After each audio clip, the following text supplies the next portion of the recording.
الحمد لله نحمده ونستعينه ونستغفره ونؤمن به ونتوكل عليه ونعوذ بالله من شرور أنفسنا ومن سيئات أعمالنا من يهده الله فلا مضل له ومن يضلل فلا هادي له وأشهد أن لا إله إلا الله وحده لا شريك له وأشهد أن محمدا عبده ورسوله أما بعد فإن خير الحديث كتاب الله وخير الهدي هدي محمد صلى الله عليه وسلم وشر الأمور محدثاتها وكل محدثة بدعة وكل بدعة ضلالة وكل ضلالة في النار.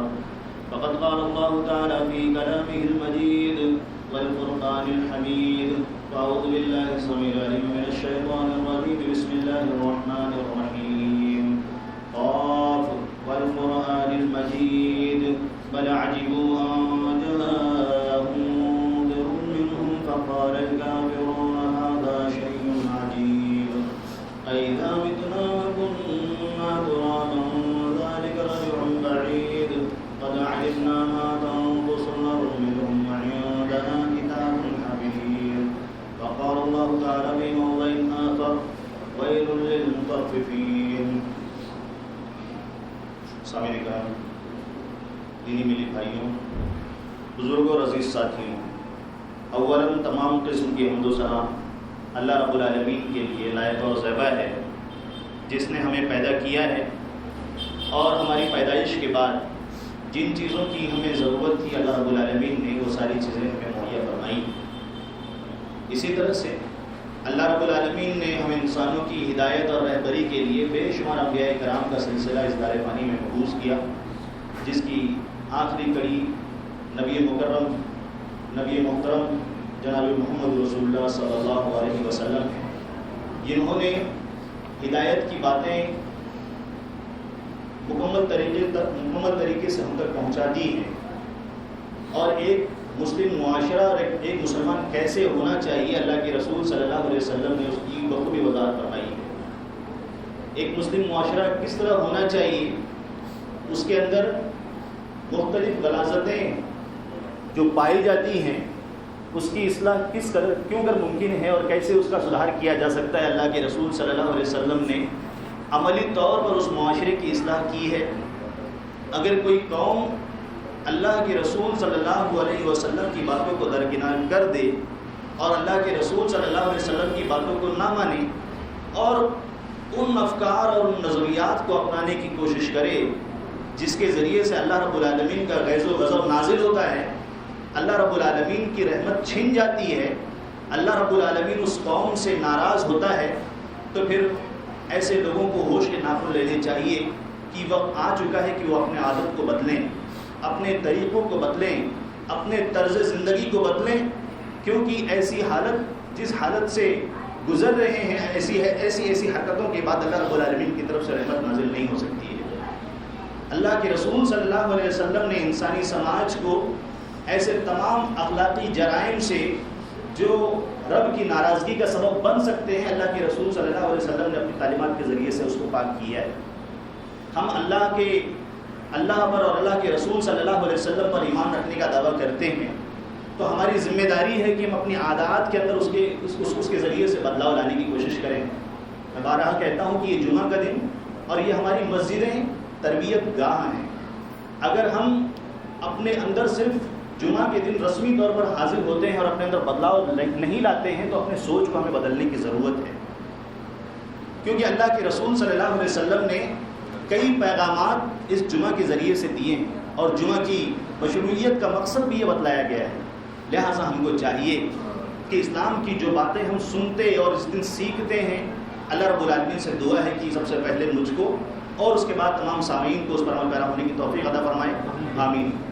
اللہ رب العالمین نے سورہ مطففین کے اندر جو آیت بتلائی ہے، وَيْلٌ لِّلْمُطَفِّفِينَ، مطففین والوں کے لیے ویل ہے، تباہ اور برباد ہیں ایسے لوگ جو مطففین والا کام کرتے ہیں. کیا ہوتا ہے مطففین؟ ناپ میں تولنے میں کمی کرنا، دھوکہ دینا، چیٹنگ کرنا. اور یہ ایسی بیماری اور ایسی برائی ہے کہ کوئی بھی سمجھدار انسان اس چیز کو پسند نہیں کرے گا، کوئی بھی شخص کو پسند نہیں کرے گا. اللہ رب العالمین نے اور اللہ کے رسول صلی اللہ علیہ وسلم نے جو اخوت اور بھائی چارگی کا رشتہ ہمارے مسلم معاشرے کے لیے قائم کیا تھا، اور اللہ رب العالمین نے بطور احسان کے قرآن کی آیت کے اندر اس کو بیان کیا ہے کہ تمہارے پاس جو کچھ چیزیں ہیں اس کو خرچ کر دو، تب بھی تم ایسی اخوت اور ایسی محبت قائم نہیں رکھ سکتے۔ اللہ کے رسول صلی اللہ علیہ وسلم نے الدین النصیحہ کے ذریعے سے جو پیغام دیا تھا کہ دین بھلائی اور خیر خواہی کا نام ہے، اپنے ایمان والے بھائی کے لیے بھلائی اور خیر خواہی، نصح کا جذبہ ہم سب کے اندر پایا جانا چاہیے۔ جب یہ احساس، یہ فیلنگز اور یہ شعور ہمارے اندر زندہ ہوگا تو ہم اپنے معاشرے کے اندر انشاءاللہ ایسے خرافات کو مفقود ہوتا ہوا پائیں گے، ختم ہوتا ہوا پائیں گے، جس کی ہم ہر خاص و عام شکایت کرتا ہوا نظر آتا ہے۔ لیکن مصیبت یہ ہے کہ ہم شکایت تو کرتے ہیں، بیماری میں پورا سماج پریشان اور کرا رہا ہے، لیکن اس کی مشکل یہ ہے کہ اس کے سولوشن کے لیے کوئی ہم اگلا قدم بڑھانا نہیں چاہتے۔ شکایت ہم خوب کرتے ہیں، شادی کے تعلق سے ہو، اسی طرح سے تجارت کے تعلق سے ہو، اور بہت سارے مسائل ہیں، مسائل ہی مسائل ہیں، مسائل کا انبار لگا ہوا ہے۔ لیکن اللہ اور اس کے رسول صلی اللہ علیہ وسلم نے میرے لیے، آپ کے لیے جو تریاق اور جو علاج اور جو حل بتلایا ہے، کیا عملی طور پر ہم اس کو اپنانے کے لیے تیار ہیں کہ نہیں تیار ہیں؟ ورنہ قیامت کا دن ہوگا اور فَمَن يَعْمَلْ مِثْقَالَ ذَرَّةٍ خَيْرًا يَرَهُ وَمَن يَعْمَلْ مِثْقَالَ ذَرَّةٍ شَرًّا يَرَهُ کا پیمانہ جب ہمارے سامنے آئے گا اور اللہ رب العالمین میزان کو قائم کرے گا، اللہ رب العالمین باریک بھی ہے انصاف کرنے میں۔ اگر جس نے ذرہ برابر بھی برائی کی ہوگی تو اللہ رب العالمین اس کو دکھائے گا، اور جس نے ذرہ برابر بھی خیر کیا ہوگا تو اللہ رب العالمین اس نیکی کو بھی دکھائے گا، وہ ضائع ہونے والی نہیں ہے۔ لہٰذا ہم کو کوئی بھی کام کرنا ہو، زندگی کے کسی بھی مرحلے میں ہو، کوئی بھی ہماری حرکت ہو، تو ہماری اس کو ایک کوشش ہونی چاہیے کہ ہم اللہ رب العالمین کو راضی کرنے والے ہیں کہ نہیں راضی کرنے والے ہیں۔ ہمارا یہ عمل، ہمارا یہ بزنس، ہماری یہ اسٹڈی، ہمارا یہ پڑھائی اور میاں بیوی کے تعلقات، اور اس طرح سے بیع و شراء کے اندر جہاں پر بھی ہم ڈیلنگ کرتے ہیں اور معاملات ایک دوسرے سے انجام دیتے ہیں، کیا اس کے اندر ہم ایمانداری کے جذبے کو باقی رکھتے ہیں کہ باقی نہیں رکھتے ہیں؟ اس کے لیے ہم کو بہت زیادہ سوچنا چاہیے، غور کرنا چاہیے۔ ہر چیز کے اندر ملاوٹ سے سب پریشان ہیں، دودھ کے اندر ہو، کھانے پینے کی چیزیں ہوں، عطر کے اندر ہو، شہد کے اندر ہو، دوائیوں کے اندر ہو، دوائیوں کی بھی ڈپلیکیٹ ہیں، اور اب ڈپلیکیٹ علماء بھی آنے لگے۔ اس طرح سے بہت سارے مسائل ہیں، اور اللہ کے رسول صلی اللہ علیہ وسلم کی ایک عام تعلیم، اللہ کے رسول صلی اللہ علیہ وسلم نے فرمایا تھا کہ من غشنا فلیس منا۔ ایک موقع تھا، اللہ کے رسول صلی اللہ علیہ وسلم مارکیٹ میں نکلتے ہیں، دیکھیے ہمارا قائد کیسا ہے، ہمارا لیڈر کیسا ہے، ہمارا رہبر کیسا ہے، ہمارا امام، ہمارا جنرل کیسا ہے، کیسا ایماندار ہمارا امام ہے، کیسا ہمارا رہبر ہے۔ اللہ کے رسول صلی اللہ علیہ وسلم مارکیٹ میں نکلتے ہیں چیک کرنے کے لیے، فوڈ انسٹرکٹر کوالٹی بیس چیک کرنے کے لیے اللہ کے رسول صلی اللہ علیہ وسلم نکلتے ہیں، تاکہ لوگوں کی صحیح طریقے سے رہنمائی ہو سکے، لوگوں کو رہنمائی کریں کہ کس طرح سے وہ ایک دوسرے کے ساتھ معاملات میں ڈیل کریں، کس طرح سے ان کی تجارت ہونی چاہیے، ان کے معاملات کیسے ہونے چاہیے۔ اللہ کے رسول صلی اللہ علیہ وسلم ایک اناج کی دکان پر پہنچتے ہیں۔ اللہ کے رسول صلی اللہ علیہ وسلم نے مشہور واقعہ ہے، اللہ کے رسول صلی اللہ علیہ وسلم نے اپنے ہاتھوں کو اس اناج کے ڈھیر کے اندر داخل کیا۔ اس کے بعد پھر اللہ کے رسول صلی اللہ علیہ وسلم کے صحابی نے بیان کیا کہ اللہ کے رسول صلی اللہ علیہ وسلم کے ہاتھ میں تراوٹ لگی، بللن، نمی لگی۔ اللہ کے رسول صلی اللہ علیہ وسلم نے پوچھا یہ کیسا ماجرا ہے؟ اوپر سے تو اناج سوکھا ہے اور اناج اندر سے گیلا ہے، ایسے کیسے ہو سکتا ہے؟ گیلا ہوتا تو پورا اناج گیلا ہوتا، یا جو تری جو نمی پائی جاتی ہے وہ اوپر کی طرف ہوتی، تو اوپر کا حصہ سوکھا ہے، اندر کا حصہ کیسے گیلا ہے؟ اللہ کے رسول صلی اللہ علیہ وسلم نے پوچھا، انہوں نے کہا کہ اصابت السماء، بارش ہوئی تھی اللہ کے رسول صلی اللہ علیہ وسلم، اناج میرا بھیگ گیا تھا، تو میں نے جو بھیگا ہوا اناج تھا اس کو اندر کر دیا، اور جو سوکھا ہوا اناج ہے اس کو اس کے اوپر پھیلا دیا۔ اللہ کے رسول صلی اللہ علیہ وسلم کو یہ چیز مناسب نہیں لگی، یہ پیغام، یہ انداز، یہ طریقہ اللہ کے رسول صلی اللہ علیہ وسلم کو مناسب نہیں لگا۔ اللہ کے رسول صلی اللہ علیہ وسلم نے سمجھایا اور نصیحت کی۔ اللہ کے رسول صلی اللہ علیہ وسلم نے فرمایا کہ تم کو چاہیے تھا کہ تم لوگوں کو بتا دیتے، ماجرا ایسا ہے، من غشنا فلیس منا۔ اللہ کے رسول صلی اللہ علیہ وسلم نے فرمایا کہ جو ہم مسلمانوں کو دھوکہ دے وہ ہم میں سے نہیں ہے، جو دھوکہ دہی کا، چیٹنگ کا کام کرتا ہے ہم مسلمانوں میں سے نہیں ہے۔ محدثین نے کہا ہے فلیس منا کو اس کی حالت پر اگر رکھتے ہیں تو اس کا مطلب یہ ہے کہ وہ اسلام کے دائرے سے خارج ہو جائے گا.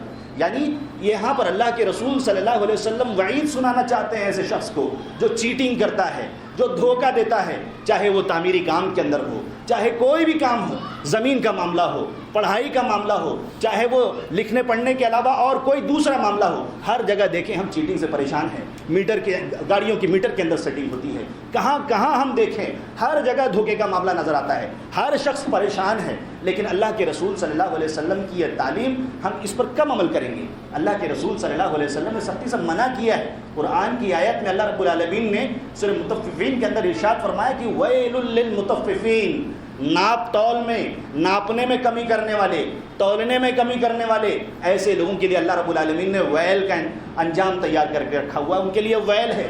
ایسے لوگ تباہ اور برباد ہو جائیں گے. اور دوسری تفسیر کے مطابق ویل جہنم کے اندر ایک گھاٹی کا نام ہے. ایسے لوگ اس جگہ پر رہیں گے.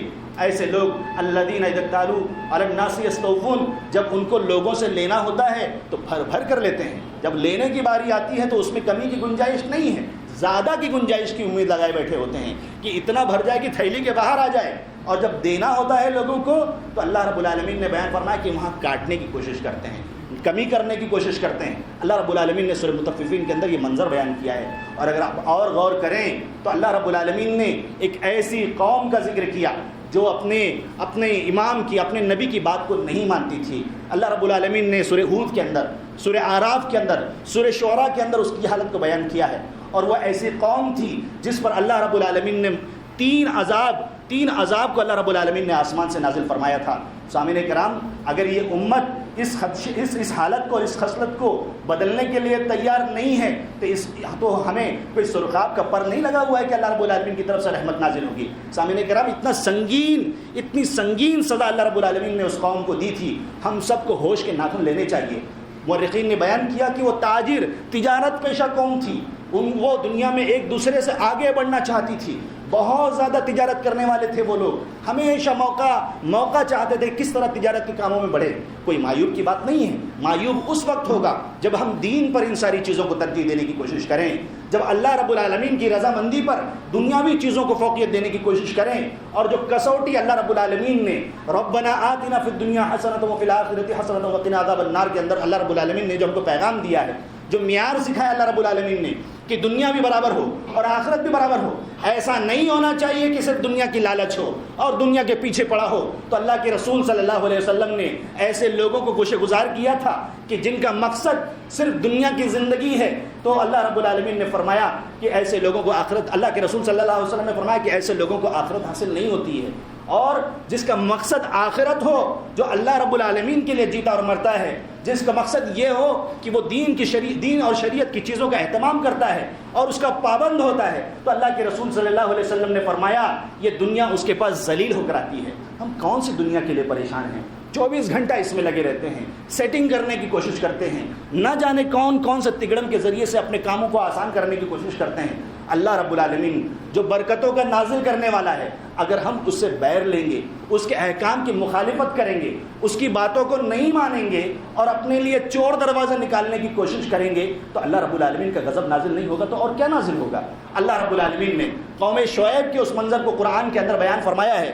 اللہ رب العالمین نے ذکر کیا اس آیت کو قرآن کے اندر, وَإِلَى مَدْيَنَ أَخَاهُمْ شُعَيْبًا قَالَ يَا قَوْمِ اعْبُدُوا اللَّهَ مَا لَكُم مِّنْ إِلَٰهٍ غَيْرُهُ وَلَا تَنقُصُوا الْمِكْيَالَ وَالْمِيزَانَ إِنِّي أَرَاكُمْ بِخَيْرٍ وَإِنِّي أَخَافُ عَلَيْكُمْ عَذَابَ يَوْمٍ مُحِيطٍ. اللہ رب العالمین نے اس آیت کو قرآن کے اندر بیان فرمایا ہے اور شعیب علیہ السلام کے اس واقعے کو ذکر کیا ہے کہ انہوں نے اس قوم کو اللہ رب العالمین کی عبادت کی طرف دعوت دی اور اللہ رب العالمین کے علاوہ جتنی بھی چیزیں زمین پر عبادت جس کی جاتی ہیں اس سے منع کیا. قرآن آپ پڑھیں گے تو آپ دیکھیں گے اللہ رب العالمین کے ربوبیت کے بارے میں آپ کو ذکر ملے گا. آپ قرآن اور حدیث پڑھیں گے تو آپ کو اللہ رب العالمین کی الوہیت کے بارے میں ذکر ملے گا. آپ قرآن اور حدیث پڑھیں گے تو اللہ رب العالمین کے اسماء اور صفات کے بارے میں آپ کو خبر ملے گی. اگر ان تینوں چیزوں کے اندر اگر کوئی ملاوٹ کرنے کی کوشش کرتا ہے تو اللہ رب العالمین کے ساتھ پارٹنر بناتا ہے. یہی کوشش تھی سارے انبیاء کرام کی, یہی کوشش حضرت شعیب علیہ السلام کی بھی تھی کہ انہوں نے اپنے قوم کو سمجھانے کی کوشش کی کہ اللہ رب العالمین کے ساتھ شرک مت کرو, اللہ رب العالمین کے ساتھ کسی کو پارٹنر نہ بناؤ. جب تکلیف ہو، جب مشکل ہو، اپنے مشکل کا مداوع اللہ رب العالمین سے تلاش کرو. اپنے مشکل کا علاج، اپنے مسائل کا حل اللہ رب العالمین کے دربار میں حاصل کرنے کی کوشش کرو. اور اس کے بعد انہوں نے اس قوم کو اللہ کے حق کے بعد بندوں کے حق کی طرف رہنمائی کی اور ہدایت کی. ولا تنقصوا المکیال والمیزان، اور ناپ تول میں، وزن کرنے میں، ناپنے میں کمی نہ کرو، چیٹنگ نہ کرو، دھوکہ نہ دو. اللہ رب العالمین کے اس نبی نے اپنی قوم کو سمجھایا تھا. اور اس کے بعد پھر انہوں نے ان کو نصیحت بھی کی. میں دیکھ رہا ہوں تمہاری حالت ٹھیک ہے، تو تب تمہیں کیا ضرورت پڑی ہے کہ تم اس گناہ کے اندر مبتلا ہوتے ہو. اس کا یہ مطلب نہیں نکلتا کہ ہم اپنے لیے اس چیز کو حلال کر لیں. چیٹنگ کسی بھی صورت میں جائز نہیں ہے، حرام ہے. وَإِنِّي أَخَافُ عَلَيْكُمْ عَذَابَ يَوْمٍ مُحِيطٍ، اور میں تمہارے سلسلے میں اللہ رب العالمین کی طرف سے گھیر دینے والے عذاب کے بارے میں ڈرتا ہوں. مفسرین نے ذکر کیا ہے. حافظ ابن کثیر رحمہ اللہ نے ان 3 مرحلوں کو یہاں پر بیان فرمایا ہے. وہ کہتے ہیں کہ جب انہوں نے حضرت شعیب علیہ السلام کی نصیحت کو سنا اور ماننے سے روگردانی اختیار کی، تو انہوں نے ان کو زمین کی دھمکی دی، وطن کی دھمکی دی کہ لَنُخْرِجَنَّكَ يَا شُعَيْبُ وَالَّذِينَ آمَنُوا مَعَكَ مِنْ قَرْيَتِنَا أَوْ لَتَعُودُنَّ فِي مِلَّتِنَا. نکال دیں گے آپ کو، تڑی پار کر دیں گے، بھگا دیں گے آپ کو. بہت زیادہ نیک بنتے ہو، اللہ رب العالمین کی زمین جو ہے ہم آپ کو یہاں سے ہٹا دیں گے، ہم کو یہ سب نہ سمجھاؤ. اللہ رب العالمین نے حضرت امام ابن کثیر رحمہ اللہ نے ذکر کیا ہے کہ بدلے کے طور پر اللہ رب العالمین نے اسی زمین کے ذریعے سے فَأَخَذَتْهُمُ الرَّجْفَةُ فَأَصْبَحُوا فِي دَارِهِمْ جَاثِمِينَ، اللہ رب العالمین نے اسی زمین کے حوالے سے ان کو عذاب دیا کہ اللہ رب العالمین نے ان کے اوپر زلزلہ طاری کر دیا اور وہ اوندھے منہ پڑے ہوئے تھے سورہ اعراف کے اندر. اسی طرح سے جب انہوں نے ان کی باتوں کے مقابلے میں اپنی آواز کو اونچا کیا اور ان کی باتوں کو ماننے سے انکار کر دیا اور اپنی آوازوں کے ذریعے سے مخالفت کی، تو انہوں نے کہا کہ اصلاتک تأمرک ان نترک ما یعبد آباؤنا او ان نفعل فی اموالنا ما نشاء انک لانت الحلیم الرشید. کیا تمہاری نماز، کیا تمہارا دین، کیا تمہاری یہ عبادت اس بات کا حکم دیتی ہے کہ ہمارے جو فور فادر، ہمارے آبا و اجداد جو کام کیا کرتے تھے، جو عبادت کیا کرتے تھے، اس کو چھوڑ دیں، یا ہم اپنے مالوں میں سے جو چیز نکالتے ہیں اس کو چھوڑ دیں؟ اللہ رب العالمین نے اس نافرمانی کے مقابلے میں، اس آواز کے مقابلے میں وَأَخَذَتِ الَّذِينَ ظَلَمُوا الصَّيْحَةَ، اس سے تیز آواز کے ذریعے سے اللہ رب العالمین نے فرمایا کہ ہم نے ان کو اس سے تیز آواز کے ذریعے سے، یعنی ایک سخت آواز اور تیز آواز کے ذریعے سے اللہ رب العالمین نے ان کے اوپر عذاب کو نازل فرمایا تھا. اسی طرح سے انہوں نے یہ چیلنج کرتے ہوئے کہا کہ اگر ہم آپ کی بات کو نہیں مانتے ہیں فَأَسْقِطْ عَلَيْنَا كِسَفًا مِّنَ السَّمَاءِ، تو آسمان سے کوئی ہمارے اوپر بادل کا ٹکڑا ہی گرا دو. اللہ رب العالمین نے اسی لیے اس منظر کو قرآن کے اندر بیان فرمایا ہے فَأَخَذَهُمْ عَذَابَ يَوْمِ الظُّلَّةِ، اللہ رب العالمین نے ان کے اوپر یوم ذلہ کا عذاب، سائے والے دن کا عذاب نازل کر دیا ہے. مفسرین نے اس واقعے کو بیان کیا ہے. اللہ رب العالمین نے مسلسل 7 دن تک، ابن عمر رضی اللہ تعالیٰ عنہ سے روایت منقول ہے، 7 دن تک اللہ رب العالمین نے مسلسل ان کے اوپر سخت گرمی کا عذاب نازل کیا. 7 دن تک. آج ہمیں 40 ڈگری کی گرمی برداشت نہیں ہوتی ہے، 45 ڈگری کی گرمی برداشت نہیں ہوتی ہے. مسلسل 7 دن تک اللہ رب العالمین نے ان کے اوپر گرمی کا عذاب نازل کیا، اور اس کے بعد پھر اتنی زیادہ گرمی ہوئی کہ گھروں میں بھی وہ رہ نہیں سکے، گھروں سے باہر نکلنے لگے، بے چینی میں مبتلا ہو گئے. انسان کے ہوش اڑ جاتے ہیں جب انسان کی گرمی انسان کو برداشت نہیں ہوتی ہے. بہت زیادہ پریشان ہو گئے، سائے کی تلاش میں ہیں، یہاں وہاں بھٹک رہے ہیں. ایک بادل نظر آتا ہے. مفسرین نے ذکر کیا کہ سارے لوگ وہاں جمع ہوتے ہیں. جمع ہونے کے بعد ٹھنڈک محسوس ہوتی ہے. پھر دھیرے دھیرے اور لوگ جمع ہوتے ہیں. سارے اس طرح کے گناہگار لوگ جمع ہوتے ہیں، نافرمانی کرنے والے جمع ہوتے ہیں، دھوکہ دینے والے جمع ہوتے ہیں، رب کی نافرمانی کرنے والے جمع ہوتے ہیں، ناپنے میں چیٹنگ کرنے والے جمع ہوتے ہیں، تولنے میں چیٹنگ کرنے والے جمع ہوتے ہیں. اور اس کے بعد پھر اللہ رب العالمین کی طرف سے عذاب نازل ہوتا ہے. اللہ رب العالمین اوپر سے آگ نازل کر کے ان کو جلا دیتا ہے. اور اس کے بعد پھر اللہ رب العالمین زلزلہ نازل کرتا ہے، زوردار چیخ نازل کرتا ہے اللہ رب العالمین. ایسی بھیانک قوم کی اگر عادت کو ہم اپنائیں تو ہم اللہ رب العالمین سے رحمت کی امید کیسے کر سکتے ہیں؟ سامعین کرام، ایک حدیث بیان کر کے میں آپ سے اپنی بات ختم کرنے کی کوشش کروں گا. اللہ کے رسول صلی اللہ علیہ وسلم نے مہاجرین صحابہ سے 5 مصیبتوں کا ذکر کیا تھا.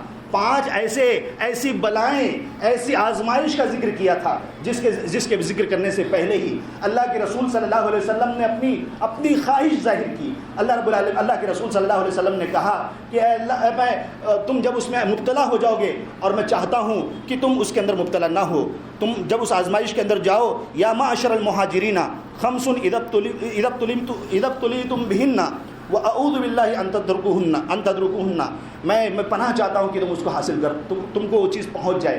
اس کے اندر اللہ کے رسول صلی اللہ علیہ وسلم نے جن 5 چیزوں کا ذکر کیا تھا، اس میں سے جو دوسرے نمبر پر اللہ کے رسول صلی اللہ علیہ وسلم نے جس جرم کا اور جس گناہ کا ذکر کیا ہے، اللہ کے رسول صلی اللہ علیہ وسلم نے فرمایا تھا کہ تم ناپ تول میں کمی کرنے لگو گے۔ ایک قوم ایسی ہوگی جو ناپ تول میں کمی کرنے لگے گی، دھوکہ دینے لگے گی۔ بلڈنگ کا معاملہ ہوگا، زمین کا معاملہ ہوگا، تعلیم کا معاملہ ہوگا، والدین کو دھوکہ دینے کا معاملہ ہوگا، اسی طرح سے کہ اپنی دکانوں پر دھوکہ دینے کا معاملہ ہوگا، تجارت کے اندر دھوکہ دینے کا معاملہ ہوگا، امتحان کے اندر دھوکہ دینے کا معاملہ ہوگا، رشتے ناتوں کے اندر دھوکہ دینے کا معاملہ ہوگا۔ لڑکی بہت اچھی ہے، تعلیم یافتہ ہے، اور اس طرح کے نہ جانے کتنے سارے مسائل ہمارے درمیان پنپتے ہیں۔ اللہ کے رسول صلی اللہ علیہ وسلم نے ایسے سارے لوگوں کو جن کے دلوں میں شیطان نے اس طرح کے وسوسوں کو پیدا کیا ہوا ہے، ان کو چاہیے کہ اس حدیث کے ذریعے سے اور اللہ کے رسول صلی اللہ علیہ وسلم اور اللہ رب العالمین کے فرمان کے ذریعے سے اس کو صاف کرنے کی کوشش کریں۔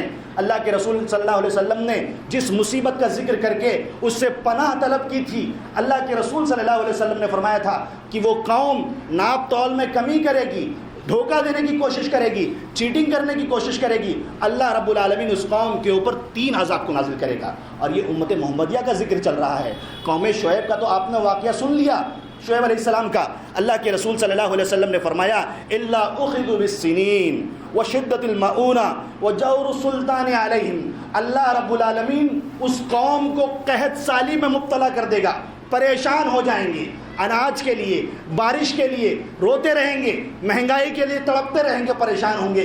اللہ رب العالمین نے فرمایا، اللہ کے رسول نے فرمایا، اگر یہ دھوکہ دہی اور دھوکہ دھڑی کا معاملہ ہمارے بیچ میں باقی رہے گا تو اللہ رب العالمین اس قوم کو قحط سالی میں مبتلا کر دے گا، اور اسی طرح سے وہ محتاجگی کا اور سخت تنگی کا شکار ہو جائیں گے۔ اور اسی طرح سے اللہ کے رسول صلی اللہ علیہ وسلم نے فرمایا وہ جور السلطان علیہم، اللہ رب العالمین ان کے اوپر ظالم بادشاہ کو مسلط کر دے گا۔ ہم سب دیکھ رہے ہیں، خبروں میں پڑھتے ہیں اور دیکھتے ہیں، اور اللہ کے رسول صلی اللہ علیہ وسلم کی اتنی صاف باتیں ہمارے سامنے موجود ہیں، لیکن اس کے باوجود بھی ہم نے دنیا کو، درہم اور دینار کو، روپیوں کو، پیسوں کو، پراپرٹی کو بہت زیادہ اہمیت دی ہوئی ہے۔ یہی وجہ ہے کہ ایک صحابی ہیں حضرت عبداللہ ابن عمر رضی اللہ تعالیٰ عنہما، انہوں نے بیان فرمایا تھا کہ ہمارے زمانے میں اللہ کے رسول صلی اللہ علیہ وسلم نے ہم کو جو سکھایا تھا، اللہ کے رسول صلی اللہ علیہ وسلم کے تربیت یافتہ صحابی کہتے ہیں کہ لقد علینا زمان، بڑی مصیبت ہے، لقد علینا زمان، ہمارے اوپر ایک ایسا وقت آ چکا ہے، وما احد احق بدینارہ ودرہم من اخیہ المسلم۔ اور اسی طرح سے انہوں نے چیز کو بیان کیا کہ کیسا عجیب سا زمانہ آیا ہوا ہے۔ ہمارے زمانے میں معاملہ یہ تھا کہ ایمان والا ہمارے نزدیک بہت زیادہ اہمیت کا حامل ہوا کرتا تھا، لیکن آج ماجرا یہ ہے، بعد میں اللہ کے رسول صلی اللہ علیہ وسلم کے بعد کا منظر ذکر کر رہے ہیں، آج ماجرا یہ ہے کہ لوگوں کے نزدیک دینار کی اور درہم کی اہمیت بہت زیادہ بڑھ چکی ہے۔ یہی وجہ ہے کہ انہوں نے کہا کہ میں نے اللہ کے رسول صلی اللہ علیہ وسلم کو بیان کرتے ہوئے سنا تھا کہ کم من جار متعلق بجارہ یوم القیامہ، کتنے لوگ قیامت کے دن اپنے پڑوسیوں کے ساتھ لگے ہوں گے اور وہ شکایت کریں گے کہ اللہ رب العالمین اس بندے نے اپنے خیر کو مجھ پر روک رکھا تھا، اپنے دروازے کو مجھ پر بند کر کے رکھا ہوا تھا، میرے ساتھ بھلائی کا کام نہیں کرتا تھا، اور میں نہیں سمجھتا کہ دھوکہ دینا کوئی بھلائی کا کام ہو سکتا ہے۔ ہمارے شر سے نہ ہمارے ماں باپ محفوظ ہیں، نہ ہمارے رشتہ دار محفوظ ہیں، نہ بھائی محفوظ ہیں، نہ بہنیں محفوظ ہیں۔ وراثت کا مال کھا کے بہنوں کے ہم اپنے آپ کو بہت دیندار اور نیک سمجھانے کی کوشش کرتے ہیں، لوگوں کے درمیان اپنی دینداری کو ظاہر کرنے کی کوشش کرتے ہیں، پڑوسیوں کے ساتھ ہمارا معاملہ بڑا سنگین ہے۔ ہم کون سے جانب، کون سی دنیا میں ہم زندگی گزار رہے ہیں؟ اللہ رب العالمین کے سامنے ہم کون سا چہرہ لے کر حاضر ہوں گے؟ سامعین کرام، اللہ رب العالمین سے دعا ہے کہ وہ ہمیں کہنے سننے سے زیادہ اللہ کے اس دین پر عمل پیرا ہونے کی توفیق عطا فرمائے، آمین۔ اور اس طرح کی جو برائیاں اور خرافات اور اخلاقی جرائم ہمارے درمیان پنپ رہے ہیں، اللہ رب العالمین ہم کو اس سے محفوظ رکھے، ہمارے مسائل کو حل کر دے، ہمارے ایمان کو محفوظ کر دے، ہماری مائیں اور بہنیں اور ہمارے وہ احباب جو پریشان حال ہے، اللہ رب العالمین کی پریشانی کو دور کر دے، ہم میں سے جو بیمار ہے اللہ رب العالمین کو شفا یابی عطا فرما، جب تک ہم کو اس دنیا میں زندہ رکھ، ایمان کی حالت میں زندہ رکھ، اور ہمارا خاتمہ تو ایمان پر ہو، آمین۔ تقبل یا رب العالمین۔